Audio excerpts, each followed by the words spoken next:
Olá, eu sou Juliana Caligares e neste vídeo eu vou compartilhar com vocês um pouco da minha trajetória, da minha história como artista independente no Brasil. Eu tenho 31 anos de jornada na vida artística em várias funções dentro do mundo das artes cênicas e das artes cênicas como campo expandido, mas hoje eu gostaria de focar principalmente nas minhas atividades e trabalhos artísticos realizados com a companhia Trilhas da Arte e Pesquisas Cênicas, a minha companhia de origem. Tudo começou quando eu era criança pequena lá em Americana, no interior de São Paulo.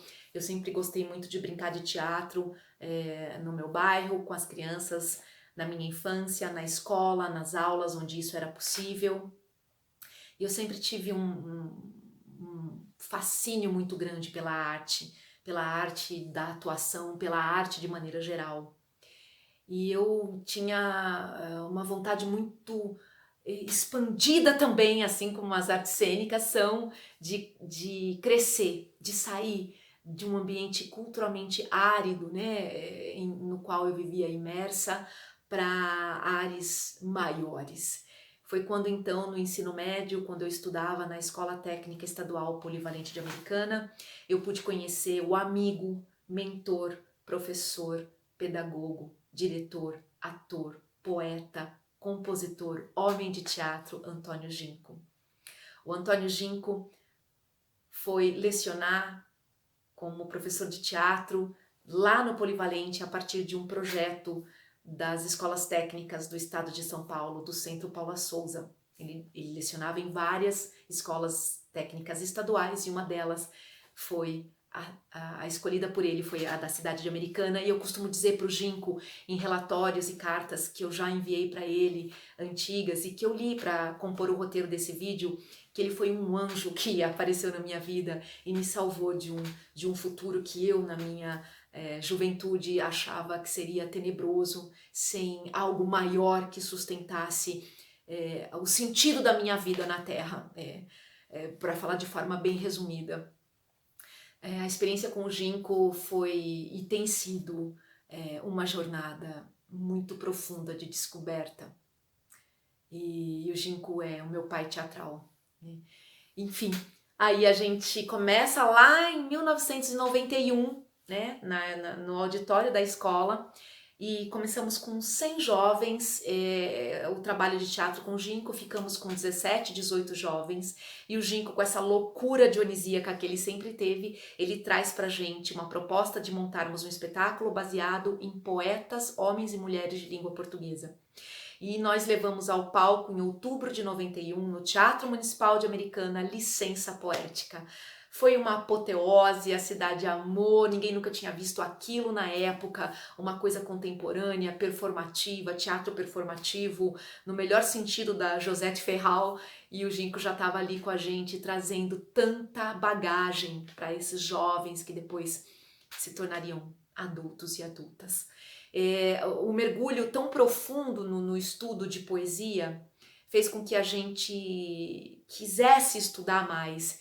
Então a proposta do Ginco era, ele trazia os livros, né, as peças de teatro, a gente lia em grupo, depois as que eram selecionadas em grupos pequenos, as que eram selecionadas a gente lia num grupo maior.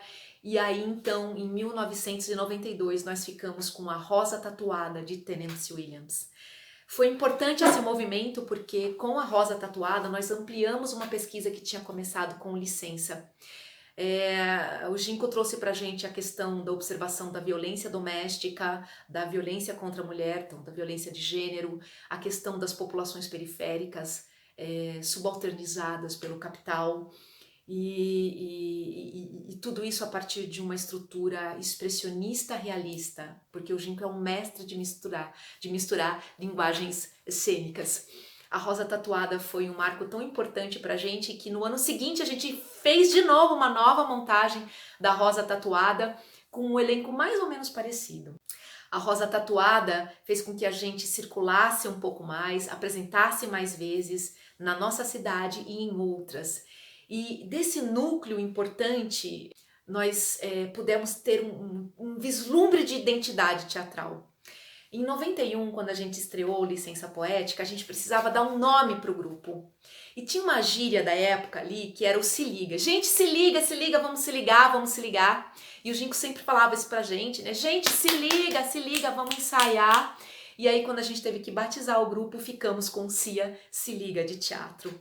É um nome bastante adolescente, mas que tinha a ver com a pujança, com o amor, com o fogo no rabo dionisíaco, como me ensinou a dizer o Luiz Carlos Laranjeiras. Então a gente tinha esse vigor, né, juvenil. Foi nessa época também que a gente começou a entender o que era a identidade de teatro de grupo, a produção de teatro de grupo, e a companhia então fez várias parcerias com outras companhias da cidade americana, que começou a ter ali um movimento teatral no início dos anos 90 muito importante. Em 94 eu entro em artes cênicas aqui na Universidade Estadual de Campinas, onde atualmente eu faço um doutorado em artes da cena. E muitas vezes eu trazia conhecimentos do que eu tinha aprendido na graduação em cênicas para o grupo A Cia Se Liga de Teatro. Por quê? Porque o Ginko morava em São Paulo e a companhia era de Americana. E esse núcleo duro que ficou ali, né, esse hardcore, queria estudar mais. Então a gente se encontrava em horários alternativos, para além dos horários em que o Ginko lecionava no grupo, né, ainda vinculado à ETEPA, que era toda quarta-feira à tarde, então a gente se reunia sábados e domingos. Inclusive esse grupo, esse núcleo duro que mais se encontrava para estudar, acabou fundando uma companhia paralela, né, a Companhia de Teatro Maktub, que é um capítulo lindo também da minha história, que foi liderado, dirigido pelo saudoso Moisés Alon, que agora está fazendo teatro no andar de cima. Depois que o Ginko apresentou uma série de textos no ano seguinte, né, depois da segunda montagem da Rosa Tatuada, em 94 nós decidimos ficar com Pedreira das Almas, de Jorge Andrade. E então, com Pedreira das Almas, nós pudemos estudar o expressionismo, né, a arte expressionista, o expressionismo alemão, principalmente nos filmes, e é essa estética que nós carregamos para nossa montagem. Eu me afastei da atuação para auxiliar o Ginko como assistente de direção. Bom, assistente de direção aprende muito mais por um outro ângulo, e aí então eu quase que fiz uma segunda graduação ali com o Ginko, de tanta troca que nós tivemos. O Pedreira circulou bastante, participou de várias campanhas de popularização de teatro, ganhou prêmios em festival. A gente decidiu pela montagem de O Rinoceronte, do Eugênio Ionesco, que na nossa companhia se chamava Os Rinocerontes, com os dois S's ali entre parênteses. Os rinocerontes fez com que nós estudássemos também o fauvismo, o fovismo, como queira. E aí, para além das discussões entre fascismo, capitalismo e totalitarismo expressas em Ionesco, originalmente, na nossa montagem nós nos tornávamos produtos de marcas famosas para questionar a questão do fetiche da mercadoria. Então nosso figurino era todo composto por rótulos de produtos, né? De rótulo de refrigerante a rótulo de produto de limpeza, de rótulo de remédio, né? De produto farmacêutico a rótulo de produto de saúde, de bem-estar, de qualquer coisa de marca. O meu figurino mesmo, eu interpretava a Madame Buff, uma personagem interessante porque eu tinha uma transformação como rinoceronte em cena, né? Era um vestido tomara que caia com babados sobrepostos de pacotinhos de fandangos, né? Isso para vocês terem uma ideia de como era essa estética das artes cênicas como campo expandido e um pouquinho de teatro pós-dramático, já que o Ginko trazia pra gente. No saguão do teatro era interessante porque tinha uma grande festa que o público encontrava quando entrava, né? Uma festa não se sabe do que. Nós vestidos como personagens, todo mundo portando um chifre de rinoceronte na testa, sim, nós fizemos 1000 chifres de rinocerontes dourados à mão com empapelamento e a gente colocava na cabeça das pessoas como se fossem chapeuzinhos de festa de aniversário de criança. Era uma carnavalização maravilhosa de tudo isso. No centro do saguão, um bolo cenográfico ricamente decorado com um sapato pontiagudo vermelho de bico fino. E o público era recebido com esses chifres na testa e todo mundo entrava na plateia com a rinocerontite, que era essa doença contagiosa respiratória que contaminava as pessoas e fazia com que elas se tornassem insensíveis, duras, inumanas, rinocerônticas. Essa pesquisa foi muito importante, nós concorremos a vários prêmios em vários festivais, ganhamos alguns, circulamos bastante. E então a gente trouxe para a pesquisa do grupo Vice-Versa, como brincamos quando ser, do Antônio Ginco, um texto inédito dele, que tem uma mistura de Pirandello com Beckett. E era muito interessante essa montagem, porque eu e o Isaías Brunheroto, meu grande amigo, parceiro, que agora é um ator afásico, persistindo na vida e na arte, nós interpretávamos o seguinte: ela, que era a minha personagem, era a representação de todas as personagens ficcionais lidas como mulheres na história do teatro. E ele, o personagem ele, uma representação de todos os personagens ficcionais lidos como homem na história do teatro. Eles estavam num limbo, perdidos ali, sem saber o que fazer, quem eram, de onde vieram e para onde iriam. E depois de muitos conflitos cênicos absolutamente performativos num cenário circular, que era só uma fita crepe desenhada no chão com um grande círculo do qual a gente não podia sair ali, porque a gente tinha que entender que espaço cênico era aquele, esses personagens se descobriam vistos por uma plateia, né? Uma plateia que os assistia. Então o teatro já estava acontecendo ali no atrito das presenças.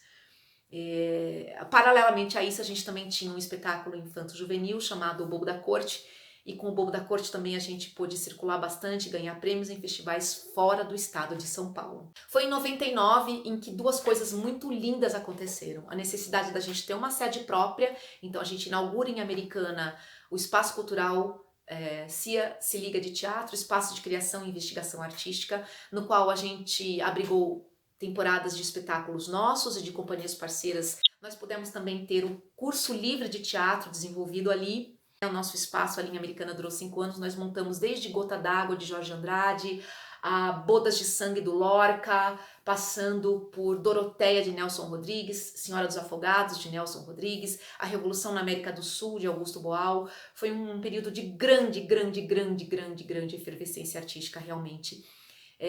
Nós também contribuímos e produzimos o primeiro festival de teatro nacional de Americana, com o amparo e o apoio da Secretaria Municipal de Cultura. Nesse momento, a gente chega numa divisão de águas muito importante, né? A temporada estreia de Requiem para os Vivos, um teatro pós-apocalíptico distópico do Antônio Ginco. Um texto que ele tinha escrito em 1986 e que tratava de um futuro em que a humanidade comprava seus filhos, seus bebês em feiras. Era uma mistura de uma sociedade robótica, desumanizada, com mistura de DNA com máquina, e isso fazia com que a gente pudesse explorar ainda mais esse sentido estético performativo da UPL, a nossa unidade pessoal de linguagem. Daí a gente avança para Entre Quatro Paredes, de Jean-Paul Sartre, numa pesquisa mais realista, adentrando nessa mansão infernal sob direção de Zeca Arraes Coelho. Em 2005, a gente dá um salto muito grande. A gente não conseguiu continuar com o trabalho, era um trabalho difícil de levar. Tinha um cenário que pesava 800 quilos. Sim, a gente conseguiu um cenário com o apoio, com o edital do Fundo de Cultura da cidade de Americana, feito com acrílico e ferro. E ele era muito caro para ser transportado, a companhia precisava aliviar as contas.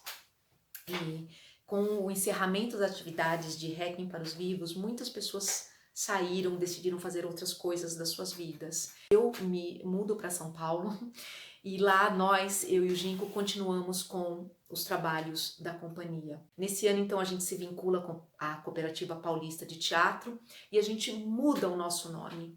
A gente segue como CIA Trilhas da Arte e Pesquisas Cênicas, que é um nome que o Ginco já cultivava desde sua juventude. Nós fizemos um primeiro contato com o que seria a cena paulistana, e nosso primeiro trabalho, a nossa primeira prospecção foi o espetáculo Passagem das Horas, baseado no poema homônimo de Fernando Pessoa, no seu heterônimo Álvaro de Campos, numa parceria linda em que eu pude estar em cena com a atriz Valquíria Vieira, da companhia Corpo Cena.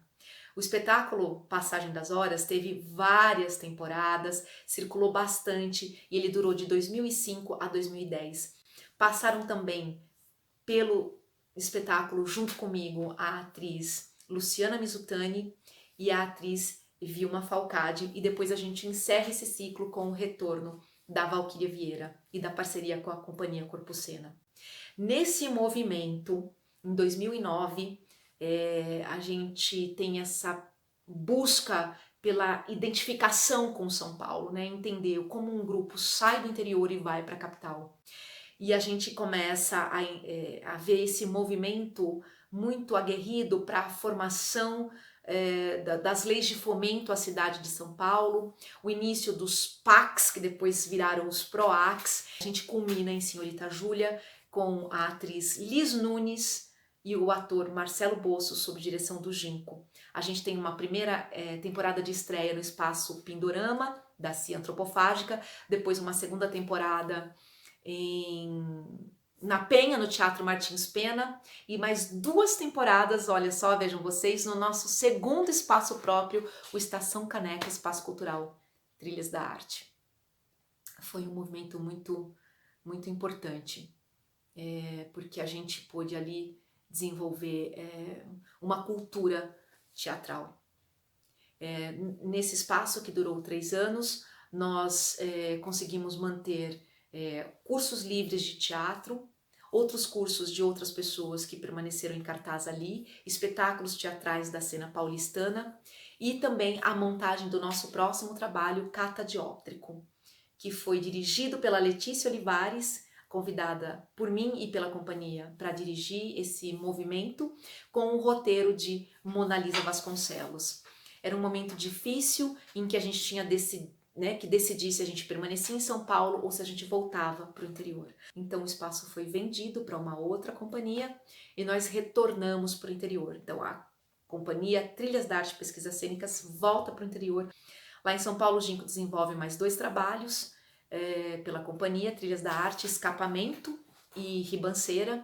E eu aqui estreio em 2014 no Instituto Hilda Hilst, Janelas para uma Mulher.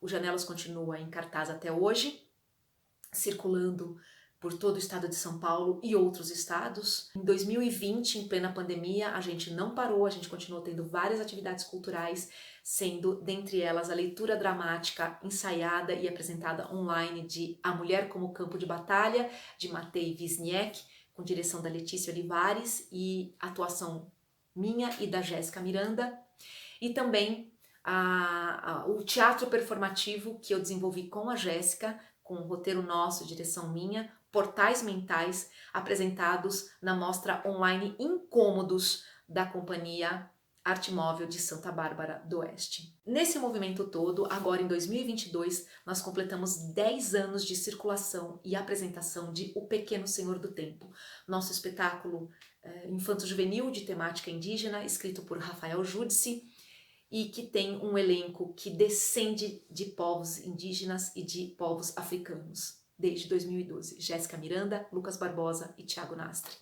Completamos 10 anos dentro do projeto Abril Indígena do Sesc São Paulo e com apresentações que foram muito gratificantes para nós. O espetáculo segue em cartaz, bem como Janelas para uma Mulher, e nós estamos preparando as nossas próximas produções. Então, nós não paramos, a vida segue, a vida continua e a gente continua produzindo. Esse foi só um breve recorte da minha trajetória artística só como atriz da CIA Trilhas da Arte. E sempre a partir desse movimento é que eu participei de outras companhias, que eu participei de outros projetos como atriz, como dramaturga, como orientadora e como diretora. Muito obrigada por terem me ouvido até aqui. Um beijo e até a próxima. Tchau!